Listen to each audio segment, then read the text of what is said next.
Hi, welcome to Richard Kabili YouTube channel, and for today's tutorial, I will be teaching you on how to turn on and off row and columns numbers in voiceover on iPhone X. But first, kindly subscribe to this channel and don't forget to hit the subscribe button and the bell to notify you for my new updates. And if you want to learn more, just keep on watching and let's start.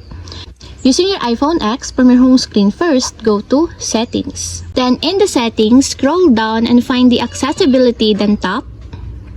Then in the Accessibility, go to Vision section and then tap the VoiceOver. Then after that in the VoiceOver, scroll down again and then find the Verbosity, then tap.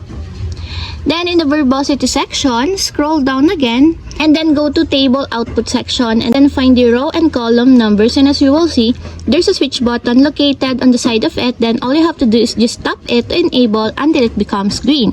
If it is enabled, determines whether this information is output when navigating tables.